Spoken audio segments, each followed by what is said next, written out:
Atharva academy, Indore की जानी मानी एकेडमी, अथर्व एकेडमी से मैं मोहन मोदी आपका हार्दिक स्वागत करता हूं अपने इस एक नए वीडियो के साथ। आज की इस वीडियो में मैं एक बहुत ही महत्वपूर्ण विषय जिसे संधि कहते हैं, इस पर मैं चर्चा करने जाऊंगा। संधि एक ऐसा विषय है जिससे हम सभी बहुत परिचित हैं, सभी जानते हैं संधि क्या होती है। ऐसी कोई परीक्षा नहीं, ऐसी कोई हम कह सकते हैं प्रतियोगिता एग्ज़ाम या नहीं होती जिसके अंदर संधि नहीं पूछी जाती हो।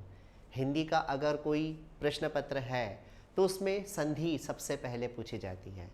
और हाँ, संधि में सबसे अधिक दिक्कत भी आप लोगों को आती है। किस लिए? क्योंकि उसके सारे बेसिक कॉन्सेप्ट्स हमें क्लियर नहीं होते।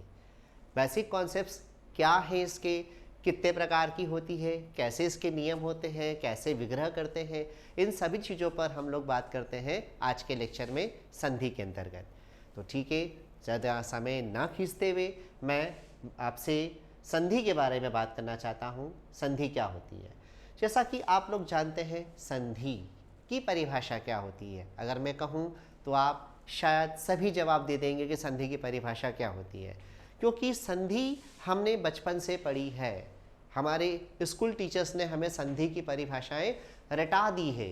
तो वो रटी रटाई परिभाषा तो हमारे जबान पर हमेशा चढ़ी रहती है, लेकिन हम उसके बेसिक या ऐसा क्यों कहते हैं उसको, उसके बारे में हम नहीं जानते। उसके बारे में ही हम बहुत कुछ क्या करेंगे इस लेक्चर के अंदर हम समझेंगे। आपने समझा है, दो या दो से अधिक वर्णों के पास पास आने से जो विकार उत्पन्न होता है उसे संधि कहते हैं। वर्ण हमें पता है वर्ण क्या होता है। हिंदी में पूरे 52 वर्ण हैं। इन्हीं वर्णों को जब हम पास पास में रखते हैं, शब्दों के माध्यम से जब इनको पास पास रखा जाता है, तो इनके द्वारा जो विकार, जो परिवर्तन आ रहा है, वो विकार और परिवर्तन ही क्या कहलाता है? संधि कहलाता है।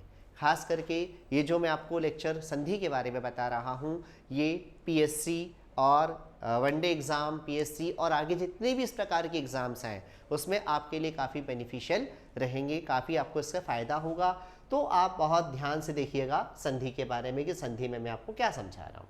चलिए, पहला प्रश्न उठता है कि संधि किसे कहते हैं, उदाहरण सहित हमें बताना है। तो देखिए, संधि की परिभाषा आपके सामने लेकर आ रहा हूँ।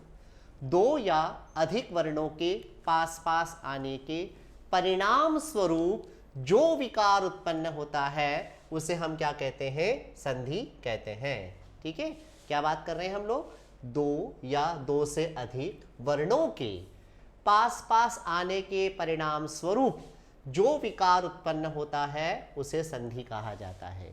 जैसा कि मैंने भी आपको बताया, दो वर्ण अगर हम पास पास लेकर आए और उससे जो भी परिवर्तन हुआ, वो परिवर्तन हम किस में लेकर चलेंगे? संधि में लेकर चलेंगे। संधि शब्द जो खुद है वो दो शब्दों के योग से मिलकर बना है, सम प्लस धी। सम प्लस धी से बना है, जिसका शाब्दिक अर्थ होता है मेल या जोड़। संधि का मतलब ही जोड़ होता है, हमें पता है। किसी चीज का संधि करना यानी उसे जोड़ देना।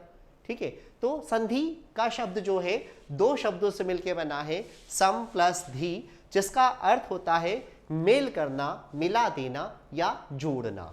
ठीक है, तो संधि शब्द का विलोम, ये तो संधि का मतलब हुआ जोड़ना, पर जब हम इसका विच्छेद करते हैं, विच्छेद का मतलब क्या होता है? इसका अपोजिट या विलोम हुआ। विच्छेद का अर्थ होता है तोड़ना और संधि का अर्थ होता है जोड़ना। दो अलग अलग शब्द हमें दिए, उन्हें अगर हम जोड़ने की कोशिश करते हैं तो हमने उनकी संधि करी, और जब एक शब्द को क्या किया जाता है? दो हिस्सों के अंदर तोड़ा जाता है, तो उसका अर्थ होता है उसका विच्छेद कर देना।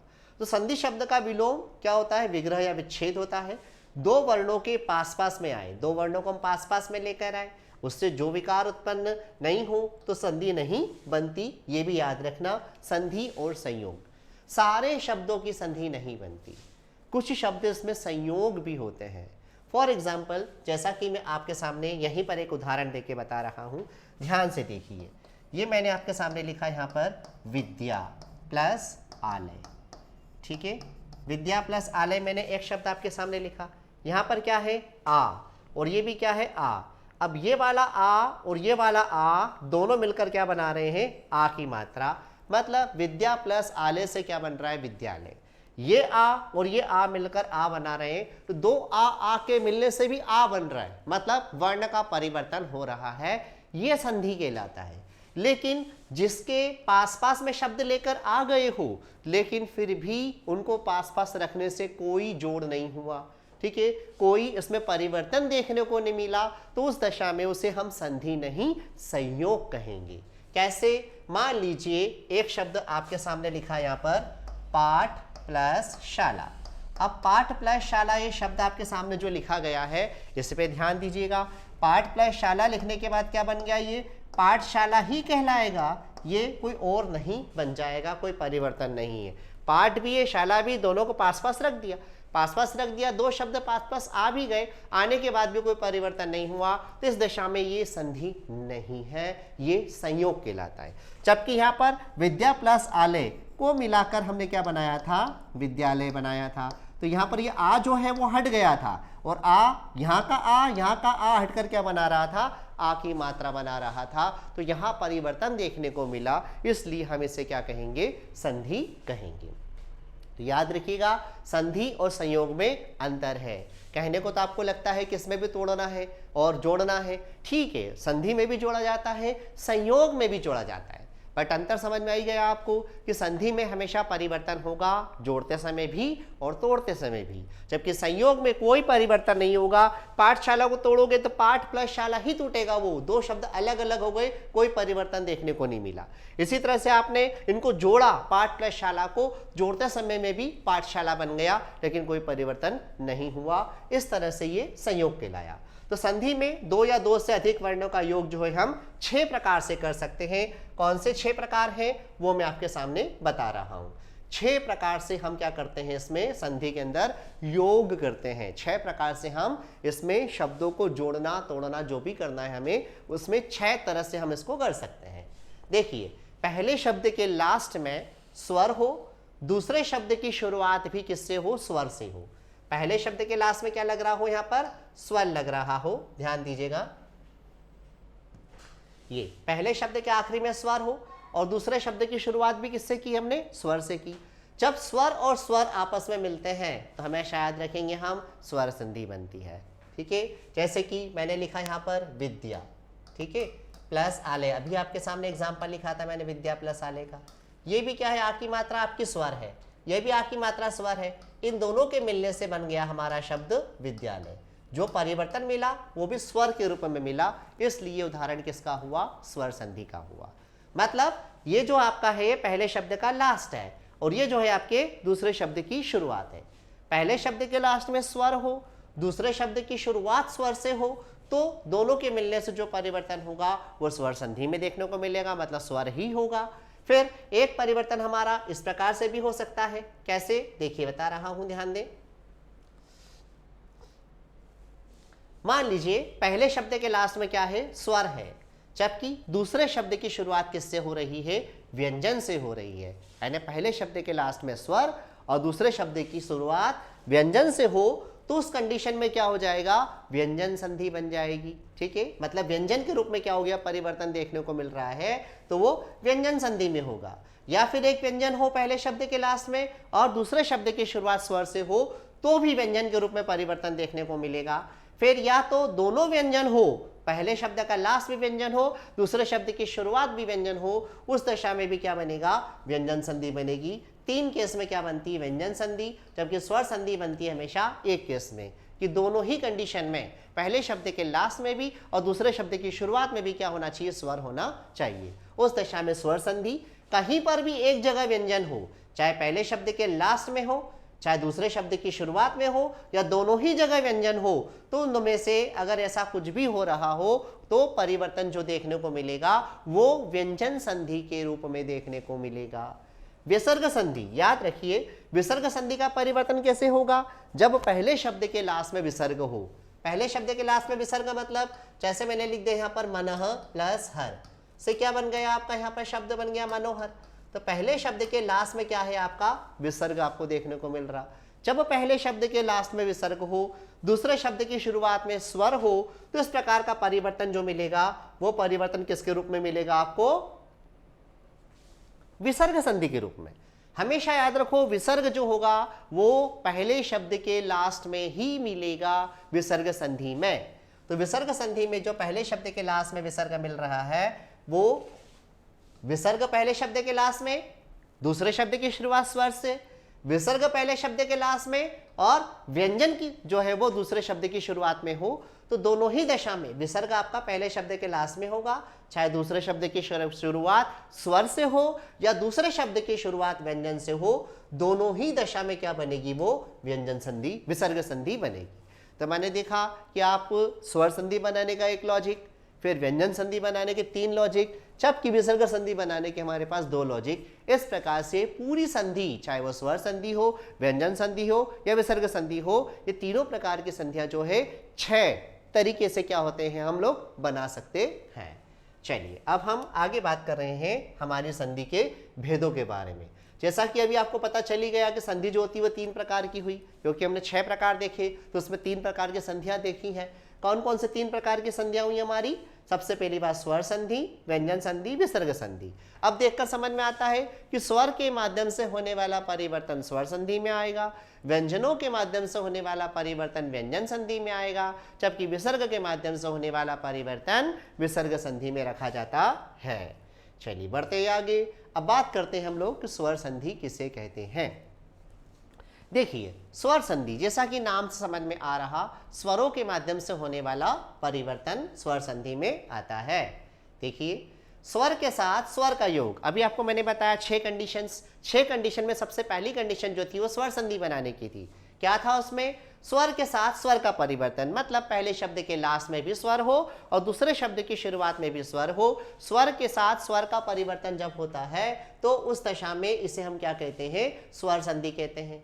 हिंदी में अ, आ, ई, ऊ, रे, ए, ऐ, ओ और औ, ये कुल क्या होते हैं? 11 स्वर होते हैं। यानी 11 स्वर जो है आपस में पास पास में आते हैं। पहले शब्द के लास्ट में भी स्वर, दूसरे शब्द की शुरुआत में भी स्वर। इस प्रकार से 11 स्वर जब पास पास में आते हैं तो जो परिवर्तन होता है वही परिवर्तन हम स्वर संधि में रखते हैं। चलिए फिर बात कर रहे हैं स्वर संधि कितने प्रकार की होती है। तो स्वर संधि के भेद आपके सामने ला रहा हूं। स्वर संधि के होते हैं 5 भेद। कौन कौन से 5 भेद होते हैं स्वर संधि के? देखिए दीर्घ स्वर संधि, गुण स्वर संधि, यण स्वर संधि, वृद्धि स्वर संधि और अयादि स्वर संधि। ये स्वर संधि के 5 भेद हैं। आज के टॉपिक में हम इन्हीं स्वर संधि के भेदों के बारे में पढ़ेंगे। तो स्वर संधि के भेदों के बारे में मैं आपको बता रहा हूं संक्षिप्त रूप में, जिससे कि कम से कम आपको ये पता चल जाए कि एक्चुअल में स्वर संधि होती क्या है। फिर हम बात करें स्वर संधि का पहला भेद, जो क्या है? दीर्घ संधि। किसे कहते हैं? दीर्घ संधि। दीर्घ संधि में ध्यान दीजिएगा, अ, आ, ई, ऊ और ऊ में से कोई भी स्वर अपने सजातीय स्वर से जुड़े। सजातीय मतलब अपनी ही जाति का, अपने ही जैसा किसी स्वर से अगर जुड़ेगा तो वो क्या कहलाएगा? आपका हमेशा स्वर दीर्घ होगा।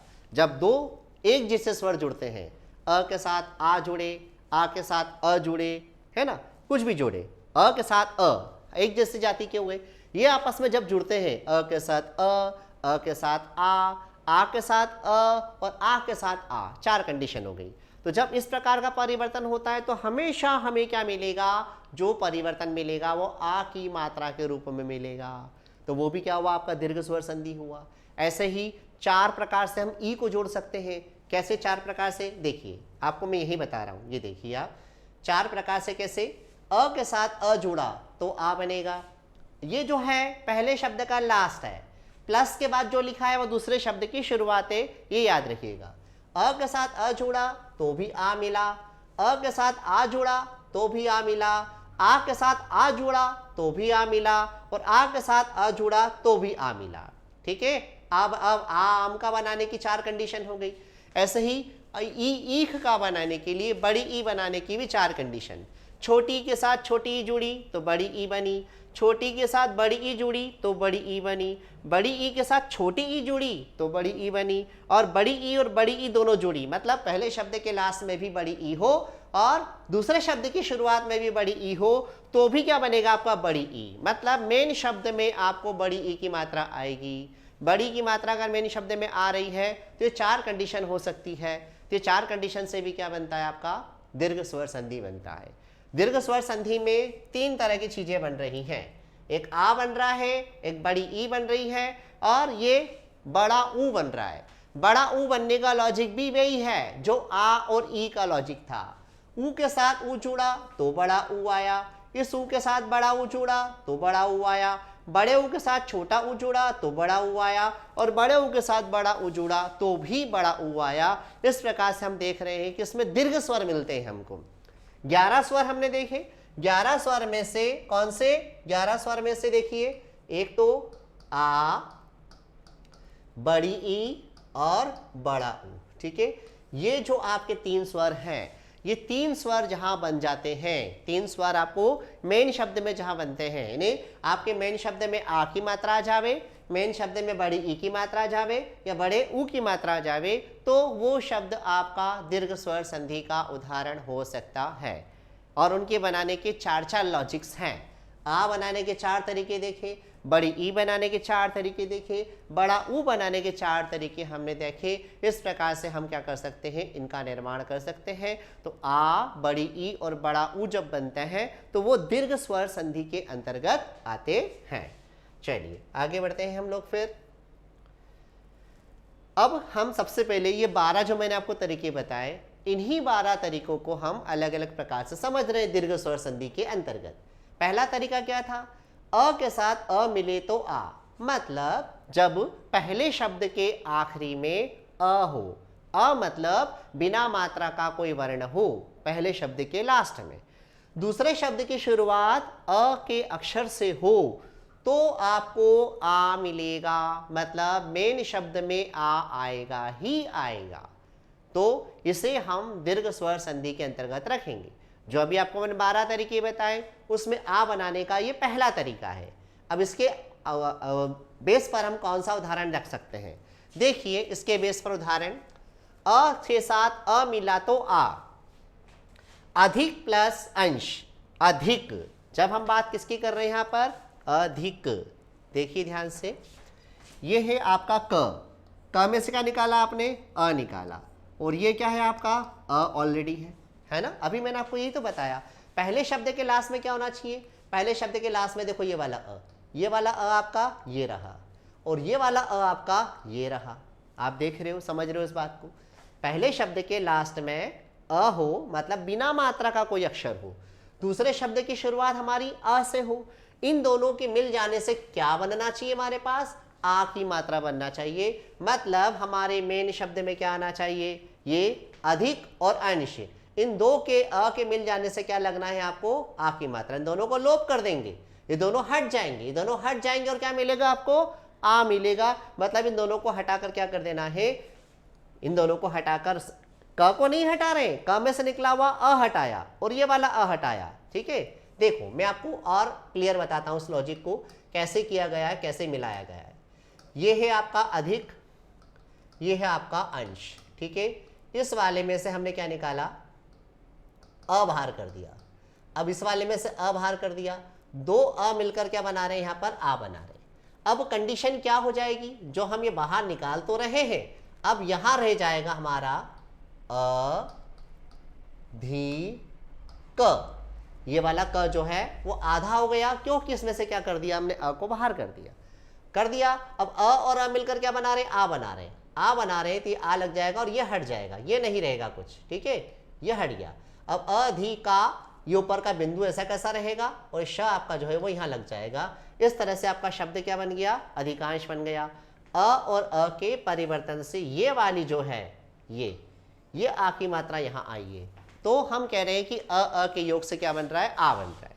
सेम वही परम प्लस अर्थ, यहां से क्या निकला आपका अ निकला, ये आपका अ और अ परम प्लस अर्थ से क्या मिल गया, यहां देखिए मेन शब्द में आकर क्या बन गई, वही आ की मात्रा बन गई, जिसे हम परमार्थ कह रहे हैं। ऐसे ही दाव प्लस अनल से क्या बन जाएगा, दावानल, ये आ की मात्रा, यहां से अ निकल रहा है, यहां से अ निकल रहा है, और यहां आकर क्या हो रहा है, आ की मात्रा के रूप में वो परिवर्तन देखने को मिल रहा है। तो जो 12 लॉजिक हमने समझे थे, उन 12 लॉजिक में से पहला लॉजिक आपका यही है कि अ के साथ अ मिल रहा है तो क्या बन रहा है, आ। ये जो आ बन रहा है ये आपको मेन शब्द में देखने को मिलेगा, पर जब आप इसको तोड़ने जाओगे तो पहले शब्द के लास्ट में भी अ है और दूसरे शब्द की शुरुआत में भी क्या है, अ है। ये हम पहले वाले लॉजिक के उदाहरण पर बात कर रहे हैं। मुझे लगता है आपको समझ में आ रही है ये बात। चलिए अब इसी को आगे बढ़ाते हुए हम आगे समझें क्या है। चलिए ये सारी चीज वही है, सारे उदाहरण वही है ना, देख ही रहे आप। यहाँ पे भी अ और अ मिलकर क्या बन रहा है, आपका आ बन रहा है। यहाँ भी अ और अ मिलकर आ बन रहा है। सभी जगह आपको वो चीज देखने को मिल रही है। ये सारे उदाहरण मैंने आपके सामने रख दिए हैं, इन उदाहरणों को देख सकते हो। इन सभी में क्या किया गया, हमने पहला लॉजिक लगाया है कि अ के साथ अ मिला तो आ बना। अब हम बात कर रहे हैं इसी के दूसरे लॉजिक पर। दूसरा लॉजिक हमारा कहता है कि अ के साथ आ लगेगा तो भी आ बनेगा। 4 लॉजिक बताए थे ना आ के मैंने, उसका दूसरा लॉजिक आपका ये है। पहले शब्द के लास्ट में क्या होगा, वैसे ही अ होगा। अ होगा मतलब बिना मात्रा का कोई वर्ण होगा, मात्रा होगी नहीं उसमें। पर दूसरे शब्द की शुरुआत में क्या होगा, आ।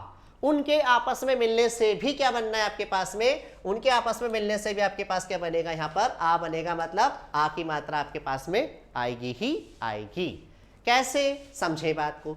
देखो ये आपका क्या है, अ है, देख रहे हो आप। यहां क्या लग गया आपका, आ लग गया। कुश प्लस आसन, यहां क्या है, आ ही है। कुश प्लस आसन से क्या मिल गया, अ और आ मिलकर क्या बना रहे हैं, ये वाला आ ही बना रहे हैं। तो कुश प्लस आसन से मिलकर यहाँ कुशासन बन गया। मतलब आ की मात्रा के रूप में रूल नंबर 2 लग गया इसका, आ कैसे बना रहे। फिर यही देखिए यहाँ पर द, और यहाँ क्या है आपका आ, ये आपका क्या है, अ है। ठीक है, आप देख रहे हो यहाँ पर अ है, जबकि ये क्या है आपका आ। अ और आ, इसी लॉजिक को फॉलो करते हुए क्या लग गया, द के बाद में क्या लग जाएगा, वहां पर आ लग जाएगा। ये परिवर्तन देखने को मिल रहा। तो वही अब रूल नंबर 2 लग रहा है इसमें। सारे जो आपके एग्जाम्पल मैंने दे रखे हैं वो रूल नंबर 2 को फॉलो करते हुए यहाँ पर दिए हुए हैं।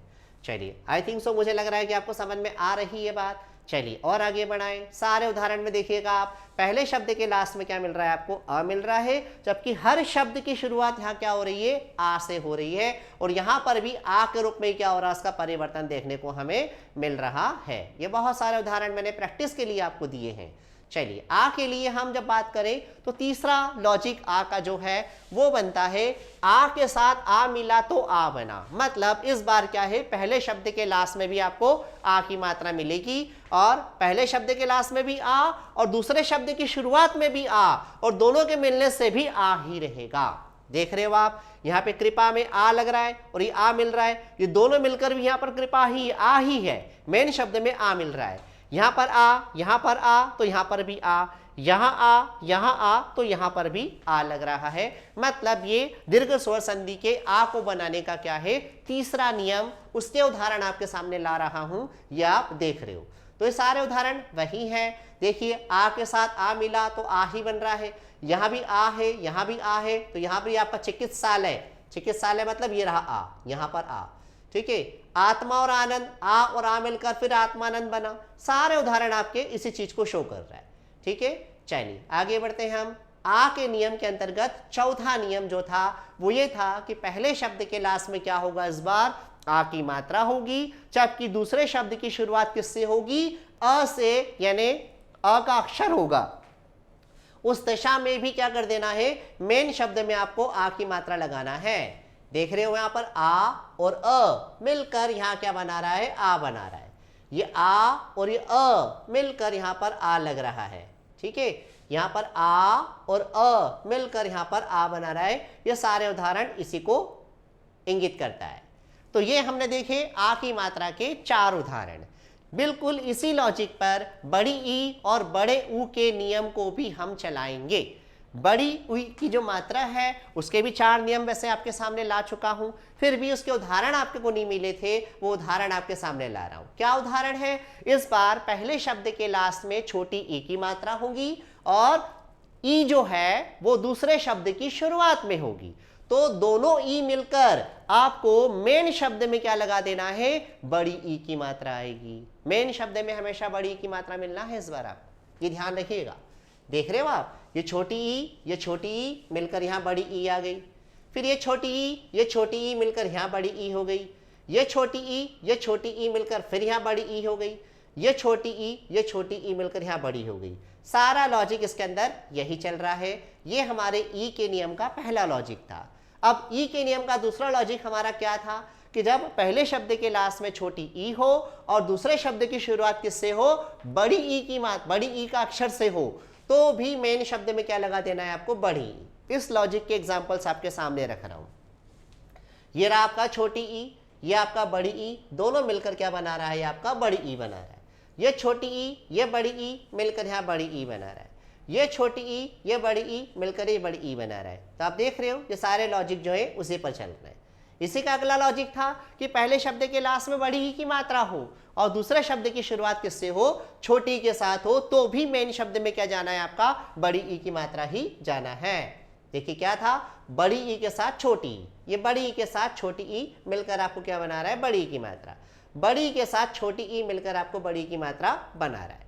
इसी का लास्ट लॉजिक है, बड़ी ई के साथ बड़ी ई, मतलब अब दोनों तरफ बड़ी ई हो, पहले शब्द के लास्ट में भी बड़ी ई हो और दूसरे शब्द की शुरुआत भी बड़ी ई के अक्षर से हो, तो आपको भी बड़ी ई की मात्रा ही लगनी है। ये बड़ी ई मिलकर यहाँ बड़ी ई हो गया, ये बड़ी ई मिलकर यहाँ पर बड़ी ई हो गया। तो ये देखा हमने ई के 4 नियम। बिल्कुल वैसे ही इसी पैटर्न पर बड़े ऊ के भी 4 नियम हम समझते हैं, आपके सामने रखे हैं। बड़े ऊ के अंदर देखिए आप, पहला लॉजिक ये था, इधर छोटे ऊ की मात्रा हो पहले शब्द के लास्ट में और दूसरे शब्द की शुरुआत किससे हो, ऊ के अक्षर से हो, तो आपको मेन शब्द में बड़े ऊ की मात्रा लगा देनी है। देख रहे हो आप, छोटे ऊ के साथ छोटा ऊ तो बड़ा ऊ आ गया, छोटे ऊ के साथ छोटा ऊ तो बड़ा ऊ आ गया, छोटे ऊ के साथ छोटा ऊ तो बड़ा ऊ आ गया, ये छोटे ऊ के साथ छोटा ऊ तो बड़ा ऊ आ गया। इसी लॉजिक को आगे बढ़ाते हुए, जब पहले शब्द के लास्ट में छोटा ऊ हो और दूसरे शब्द की शुरुआत बड़े ऊ के साथ हो, तो भी बड़ा ऊ दे देना है आपको। ये छोटे ऊ के साथ बड़ा ऊ तो बड़ा ऊ, छोटे ऊ के साथ बड़ा ऊ तो बड़ा ऊ। फिर अगला लॉजिक, पहले शब्द के लास्ट में बड़ा ऊ हो और दूसरे शब्द की शुरुआत छोटे ऊ के साथ हो, तो भी आपका बड़ा ऊ आएगा। देखिए इस लॉजिक पर आने वाले उदाहरण, बड़े ऊ के साथ छोटा ऊ तो बड़ा ऊ, बड़े ऊ के साथ छोटा ऊ तो बड़ा ऊ। लास्ट लॉजिक इसका जो है वो है आपका, बड़े ऊ के साथ छोटा ऊ तो बड़ा ऊ। देखिए ये बड़े ऊ के साथ बड़ा ऊ लगा तो भी क्या लगना है आपका, बड़ा ऊ। इस प्रकार से आ, बड़ा आ, बड़ी ई और बड़ा ऊ, 3 अक्षर जो हैं हमारे दीर्घ हैं। इनसे बनने वाले जो भी आपके नियम, मैंने 12 नियम आपके सामने बताया आपको, ये पूरे 12 नियम जो हैं वो दीर्घ स्वर संधि के अंतर्गत आते हैं। इसी के आगे हमारी चलती है गुण स्वर संधि। गुण स्वर संधि के अंतर्गत क्या होता है, 2 अलग अलग उच्चारण स्थलों से उच्चारित होने वाले स्वरों के मध्य जो संधि होती है, जिससे बनने वाला स्वर संधि करने वाले स्वर से अलग हो जाता है, उसे हम क्या कहते हैं, गुण संधि कहते हैं, जो कि 3 नियमों पर चलती है। अब इसमें ए बनता है, ओ बनता है और अर बनता है। ए बनाने के लॉजिक क्या रहेंगे वो आपके सामने रख रहा हूं, ध्यान दीजिएगा। ए बनाने के लॉजिक, पहले शब्द के लास्ट में क्या होना चाहिए, पहले शब्द के लास्ट में या तो अ आएगा या आ आएगा। दूसरे शब्द की शुरुआत छोटी ई या बड़ी ई से होगी, तो आपको क्या लगाना है, ए, मतलब मेन शब्द में आपको ए की मात्रा मिलेगी। बट याद रखना, पहले शब्द के लास्ट में या तो बिना मात्रा का या आ की मात्रा का शब्द होगा, दूसरे शब्द की शुरुआत छोटी ई या बड़ी ई से होना जरूरी है, तभी दोनों के आपस में परिवर्तन से क्या बनेगा, ए बनेगा। जैसे देखिए स्व, अ आ गया, अ और आ में से यहाँ अ आ गया, इन दोनों में से यहाँ छोटी ई आ गई। अब इन दोनों के मिलने से क्या बन गया आपका यहाँ पर, ए की मात्रा बनी। ठीक है, इस लॉजिक को हम काय में लेके चलते हैं, गुण स्वर संधि में लेकर चलते हैं। चलिए और आगे बढ़ते हैं हम लोग। इसी लॉजिक को आगे बढ़ाया गया है, अ के साथ ई मिला तो ए, अ के साथ ई मिला तो ए, आ के साथ ई मिला तो ए। यहाँ मतलब अ या आ होना चाहिए, या ई छोटी या बड़ी ई होना चाहिए, और यहाँ जो है वो ए की मात्रा आना चाहिए। ये था रूल नंबर पहला। अब रूल नंबर 2 क्या है इसके अंदर, सेम उसी बात पर हम बात करें रूल नंबर 2 के ऊपर। पहले शब्द के लास्ट में क्या होगा आपका, अ या आ। पहले शब्द के लास्ट में या तो बिना मात्रा का या आ की मात्रा के साथ हो, दूसरे शब्द की शुरुआत क्या होनी चाहिए आपकी, छोटे ऊ या बड़े ऊ के अक्षर के साथ। दूसरे शब्द की शुरुआत में छोटा ऊ या बड़ा ऊ होगा तो परिवर्तन किसके रूप में हो जाएगा, ओ के रूप में। आपको मेन शब्द में ओ की मात्रा मिलेगी। अभी ए की मात्रा आ रही थी, अब ओ की मात्रा आ रही है। ठीक है, जैसे देखिए यहाँ पर अ या आ में से ये अ आ गया, छोटा ऊ बड़ा ऊ में से यहाँ ऊ आ गया। इन दोनों के आपस में मिलने से यहाँ पर क्या आ गई, आपकी ऊ की मात्रा आ गई। तो ऊ की मात्रा भी हमें यह बताती है कि ये क्या है, आपका गुण स्वर संधि का नियम है। ये देखिए अ या आ, छोटा ऊ बड़ा ऊ, अ या आ, छोटा ऊ बड़ा ऊ, और यहाँ ओ की मात्रा। तीसरा नियम में है, यदि पहले शब्द के लास्ट में अ या आ हो और दूसरे शब्द की शुरुआत किससे हो रही हो, री ऋषि से हो रही हो, तो अर बन जाएगा। किस प्रकार से अर बन जाएगा, देखिए इसके उदाहरण। ये अ या आ, देख रहे हैं आप, अ या आ, दूसरे शब्द की शुरुआत उसने री ऋषि से बोली है, यहाँ आके अर बन रहा है। अर बन रहा है मतलब र का रेफ बन रहा है। ठीक है, तो र का रेफ बन रहा है। ये भी हमें किस में देखने को मिलता है, गुण स्वर संधि में देखने को मिलता है। तो आप देख रहे हैं ये गुण स्वर संधि का नियम। गुण संधि के बाद आती है हमारी तीसरी संधि, यण संधि। यण संधि के नियम में क्या बात आती है, देखिए जब छोटी बड़ी या छोटा ऊ बड़ा ऊ या ऋषि से अलग स्वर, ना ये नहीं होंगे, इनसे अलग स्वर की संधि जो बनती है तो उससे क्या बन जाएगा, हमारा य व और र बनेगा। य व और र बनेगा तो हम क्या करेंगे, इसको यण संधि में लेकर चलेंगे।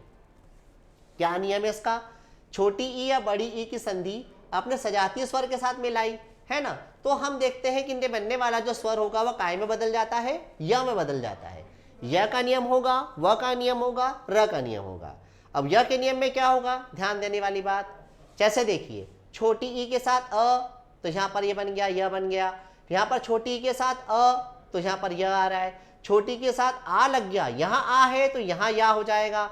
यहाँ यदि छोटी ई है, यहाँ पर क्या लग रहा है आपका, ठीक है, आ लग रहा है तो यहाँ या हो गया। छोटी के साथ बड़ा ऊ लग रहा है तो यहाँ य में क्या लगा देना है, बड़ा ऊ लगा देना है। मतलब य के पहले का अक्षर क्या है, यहाँ पर आधा होना चाहिए। य और व हो और उसके पहले का अक्षर आधा हो, वो नियम जाता है आपका यण संधि के अंदर। ये वही चीज है, यहाँ पे व आ रहा है। ठीक है, जैसे वहाँ छोटी ई बड़ी ई आ रही थी, यहाँ छोटा ऊ या बड़ा ऊ आएगा पहले शब्द के लास्ट में। और यहाँ पर जो भी स्वर का अक्षर होगा उस स्वर के अक्षर के अकॉर्डिंग यह मात्रा लगानी है। जैसे यहाँ छोटा ऊ है, ठीक है, अब अ आ गया, अ आ गया तो आपको व लगा देना है। ये वाला अक्षर जो है लास्ट वाला वो आधा कर देना है। अब यहाँ पर जो भी है, अ के साथ कोई मात्रा नहीं है ना, तो कुछ नहीं लगाया। फिर देखिए हम लोग यहाँ पर क्या है, ये आ है, आ की जगह वाह हो गया। ठीक है, आ है तो वाह, स ये आपका आधा हो गया। ठीक है, फिर यहाँ पर आप क्या लगाए, यहाँ पर बड़े ऊ की मात्रा लगाई हमने। बड़े ऊ की मात्रा बता रहा हूँ ना, छोटा ऊ या बड़ा ऊ कुछ भी हो पहले शब्द के लास्ट में, यहाँ को देखकर क्या करना है, आपको बदलना है। यहाँ आ है तो यहाँ वाह है, यहाँ ए है तो यहाँ वे है, और ये वाला लास्ट अक्षर जो है वो आधा कर देना है। ठीक, इस प्रकार से हम लोग उसको क्या है देखकर चलते हैं। चलिए, यण संधि में एक उदाहरण और भी है, याद रखने वाली बात, त्र का नियम होता है इसमें। कैसा होता है त्र का नियम, जैसे यहाँ पर पहले शब्द के लास्ट में क्या होगा, री ऋषि की मात्रा आएगी, और दूसरे शब्द की शुरुआत में क्या होगा, कोई भी स्वर का अक्षर होगा। तो जो ऋषि की मात्रा आ रही, जो त के नीचे होगी, हमेशा त के नीचे जो ऋषि की मात्रा आ रही है वो हमेशा काय में बदल जाएगी, त्रिशूल में बदल जाएगी। और जो स्वर का अक्षर यहाँ है उसकी यहाँ पर मात्रा लग जाएगी। जैसे यहाँ पर आ है तो यहाँ आ हो गया, या छोटी ई है तो यहाँ छोटी ई हो गया, ये छोटी ई है तो यहाँ छोटी ई हो गया। याद रखना कंडीशन ये है, पहले शब्द के लास्ट में देख लो आप, त के नीचे री ऋषि की मात्रा हो तो वही त के नीचे ऋषि की मात्रा यहाँ काय में बदल रही है, त्रिशूल में बदल रही है। और यहाँ जो स्वर का अक्षर है उसी की मात्रा यहाँ आगे की तरफ आपको लगा देना है। यह नियम भी जब देखने को मिलता है तो उसे हम क्या कहते हैं, यण स्वर संधि का नियम कहते हैं। फिर आती है आपकी वृद्धि स्वर संधि। वृद्धि स्वर संधि में क्या होगा, वही अ या आ के साथ ए या अ लगाना है। मतलब पहले शब्द के लास्ट में अ या आ हो, दूसरे शब्द की शुरुआत ए या अ के साथ हो, तो दो मात्राएं लग जाती हैं ऊपर। कैसे लग जाती हैं, देखो अ या आ रहा है, यहाँ पर ए या अ आ रहा है, देख रहे हो, अ या आ, और या अ या आ के साथ में ए या ए, ठीक है ना। तो यह अ और ए मिलकर अ बना दिया, आ और ए मिलकर भी अ बना दिया। अब यहाँ पर अ या आ तो आ रहा है, जो भी आ रहा है, यहाँ पर ओ लग जाएगा, ओ लग जाएगा तो अ ओ की मात्रा हो जाएगी, है ना। इस तरह से ये वृद्धि स्वर संधि होंगी। चलिए चलते चलते लास्ट 5वीं संधि जो है स्वर संधि की, वो मैं आपको बता रहा हूं फटाफट। फिर इसके आगे आने वाली जो है व्यंजन संधि, विसर्ग संधि के लिए आने वाले लेक्चर्स को आप जरूर देखते रहिएगा। स्वर संधि मैंने पूरी शॉर्ट में, संक्षेप में आपको एक ही लेक्चर में समेटने की कोशिश की है। ये मैं 5वां नंबर बता रहा हूं आपको, अयादी स्वर संधि। अयादी स्वर संधि में ये है ए, ऐ, ओ, औ के साथ किसी भी वर्ण का, चाहे वो सवर्ण हो या असवर्ण हो, कुछ भी हो, है ना, क्या बनेगा, अय, आय, अव या आव के रूप में कोई चीज अपने को देखने को मिलेगी। यहां पर पहले शब्द के लास्ट में क्या आएगा, ए, ऐ या ओ, औ। ए, ऐ या ओ, औ पहले शब्द के लास्ट में, और यहां पर कोई भी स्वर हो, जो भी स्वर होगा उसकी मात्रा यहां आ जाएगी। अब मान लो ना है तो ना लिख दिया हमने, यहां पर क्या लगा देना है, यह लगा देना है। यहां आ की मात्रा है तो आ की मात्रा, ई लग रहा है तो ई की मात्रा। इस तरह से हम क्या करेंगे, इसको बनाकर चलेंगे। इसमें अय, आय, अव और आव जैसे शब्द क्या होंगे, बीच में आएंगे। यण संधि से केवल इतना ही अंतर है कि यण संधि में भी य और व तो आते हैं, लेकिन उनके पहले के अक्षर आधे होते हैं यण में, जबकि अयादी में उसके पहले के अक्षर आधे नहीं होते। इसमें अय, आय, अव और आव जैसे शब्दों का प्रयोग इसमें होता है। इसके रूप में परिवर्तन हमको देखने को मिलता है।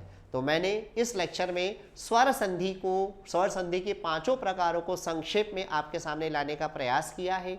इसके आगे और भी है, व्यंजन संधि है, विसर्ग संधि है। ये सब देखने के लिए आने वाले लेक्चर्स को भी देखते रहिएगा। और हमारी अथर्व एकेडमी पर अभी तो मैंने आपको शॉर्ट में समझाया है, इसी चीज़ को काफ़ी डिटेल में समझाया जाता है, काफ़ी गहराई से मतलब हर चीज़ को बताया जाता है। जितना शॉर्ट अभी बताया है इतना शॉर्ट हमारी ऑफलाइन क्लासेस में नहीं होता है। तो ऑफलाइन क्लासेस आप ज्वाइन जरूर करिए। ऑफलाइन क्लासेस ज्वाइन करने से ये रहेगा कि आप अपनी सारी क्यूरीज क्या कर पाएंगे, फैकल्टी से पूछ पाएंगे। सारी फैकल्टीज आपकी सारी क्यूरीज को क्या करेगी, ऑन द स्पॉट क्या करेगी, आपकी सॉल्व करेगी। अभी तो ये है कि वीडियो लेक्चर्स आपके सामने आ रहे हैं, आप केवल देख पाओगे, लेकिन आपकी क्यूरीज मुझ तक नहीं पहुंचेंगी या मैं इसका सॉल्यूशन नहीं दे पाऊंगा। उसके लिए बाकायदा आपको क्या करना है, हमारी क्लास को ज्वाइन करना है, ऑफलाइन क्लास ज्वाइन करना है। हमारी एकेडमी को विजिट करिए और विजिट करके जरूर देखिए। इससे बहुत सारे कंटेंट, बहुत सारे टॉपिक, चाहे वो एमपीपीएससी के हों, यूपीएससी के हों या किसी भी एग्जाम के हों, हमारी एकेडमी क्या करती है, क्लासेस के माध्यम से प्रोवाइड करती है। तो इसका बेनिफिट जरूर लीजिए, क्लास विजिट करिए, क्लास ज्वाइन करिए, जिससे कि आपको भी क्या मिले, बाकी हजारों बच्चों जैसा आपको भी इसका बेनिफिट मिले और पूर्ण 100% 100% सफलता क्या है आपको प्राप्त हो। इसी के साथ में अपना लेक्चर आज का समाप्त करता हूं। धन्यवाद। आशा करता हूं कि आपको आज का लेक्चर मेरा पसंद आया होगा। इसी आगे बढ़ाने के लिए आप क्या करिए, हमारे चैनल को लाइक करिए, सब्सक्राइब करिए, कमेंट करिए और हमारी एकेडमी को जरूर ज्वाइन करिए। हमारी एकेडमी को ज्वाइन करने से आपको 100 गुना फायदे क्या होंगे, ऑनलाइन लेक्चर से भी ज़्यादा देखने को मिलेंगे। चलिए इसी के साथ शुभ संध्या।